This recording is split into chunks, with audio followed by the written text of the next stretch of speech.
For years, Buckingham Palace was a vault of silence so tight-lipped that the quiet itself began to sound suspicious. The world kept asking, why are Meghan and Harry's children, Archie and Lilibet, missing from everything royal? No royal portraits, no balcony appearances, no mentions during official events. Just a cold, ghostly quiet. Reporters begged for answers, experts speculated endlessly, and the public started to believe something deeper was being hidden behind those ancient palace gates. Then, suddenly, everything changed. Behind the century-old stone walls of Buckingham Palace, something began to stir. Not just another rumor or tabloid headline, but real movement. Insiders whispered that papers had already been prepared, signed, and sealed, and these weren't gentle reminders or warnings. Oh no, these were final orders documents powerful enough to permanently redefine who Archie and Lilibet truly were in royal history. And when those papers moved, the entire palace trembled.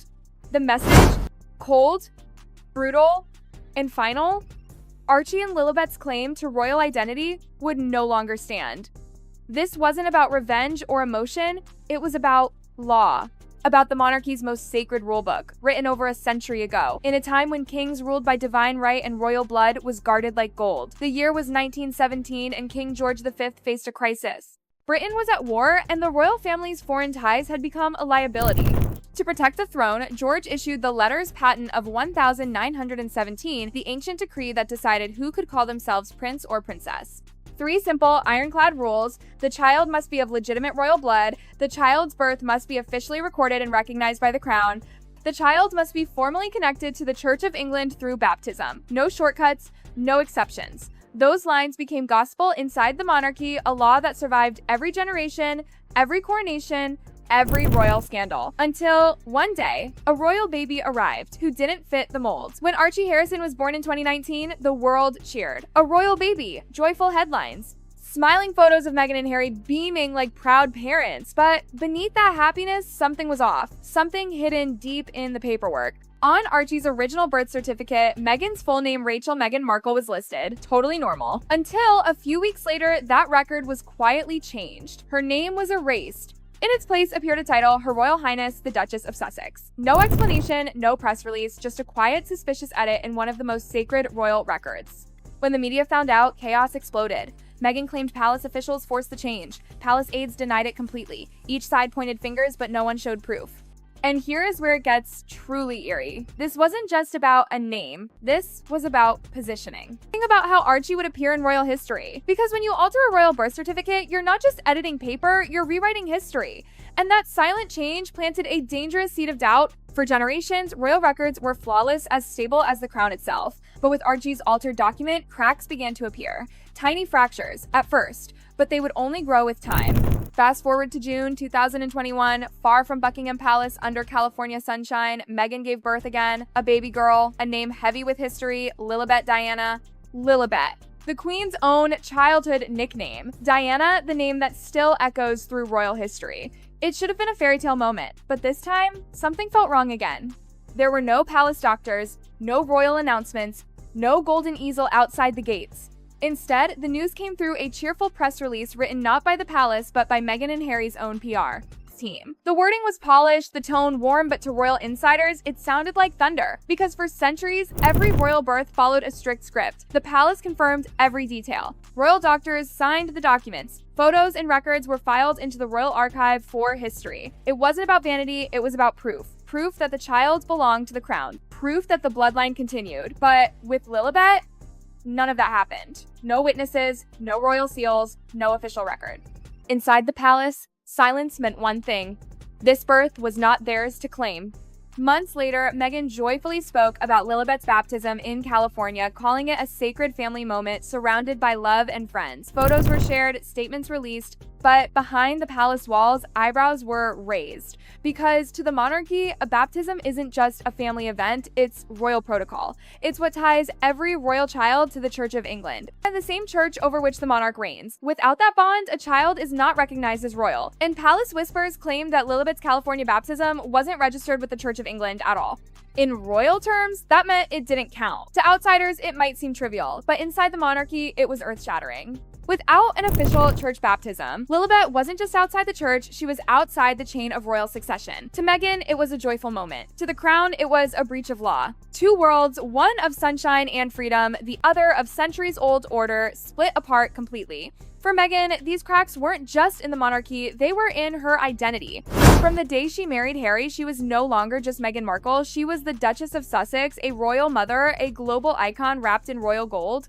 Her entire image, the interviews, documentaries, memoirs, even her new brand radiated one. This is a woman touched by the crown. But as the palace's silence hardened, that image began to crumble. Because if her children weren't recognized as royal, what did that make her? Her power, her influence, her brand, all built on royal motherhood began to tremble. And for Harry, it was devastating. He had given up royal duties, not royal blood. To him, his children were Windsor's still part of history. But when the monarchy refused to acknowledge them, it was like watching his family tree being chopped down before his eyes.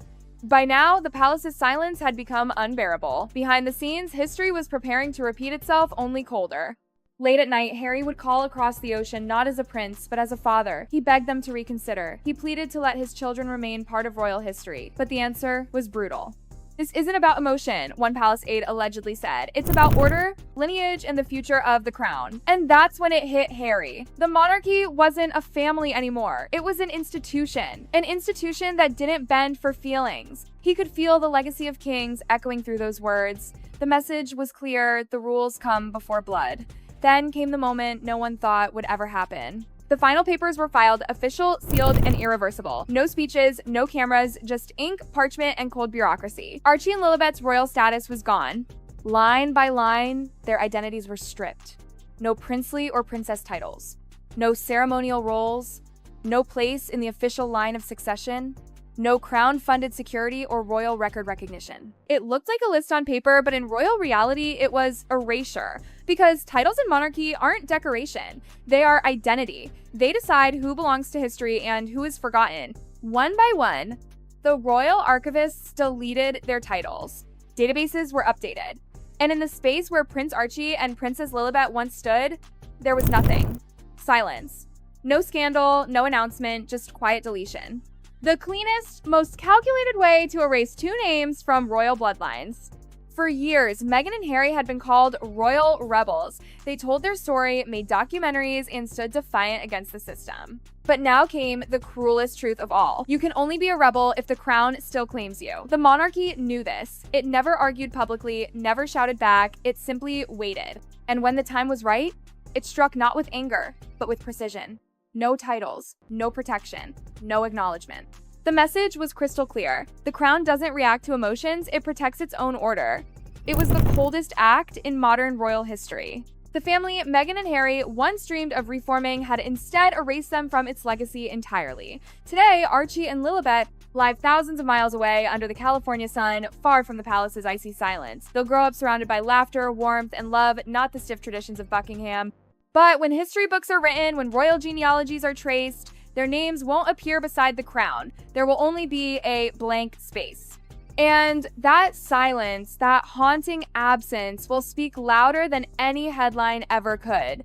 It will whisper that the crown values order over emotion, lineage over love, and tradition over blood. For Buckingham Palace, the record is now clean. For Harry and Meghan, it's the heartbreaking end of their royal chapter. Because once the crown erases you, you're not a rebel, you're not in exile, you're simply gone. But here's the twist that no one in Buckingham Palace could have predicted: silence has consequences. By erasing Meghan and Harry's children from the royal record, the monarchy may have won on paper, but lost in perception. The world watched, the fans noticed, the narrative shifted. Because while the palace guarded its traditions, the Sussexes controlled the story, and that's where the real power now lives.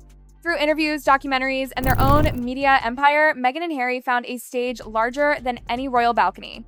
Every time Meghan spoke about motherhood or Harry mentioned his kids' freedom in California, the world saw something the palace couldn't control: emotion.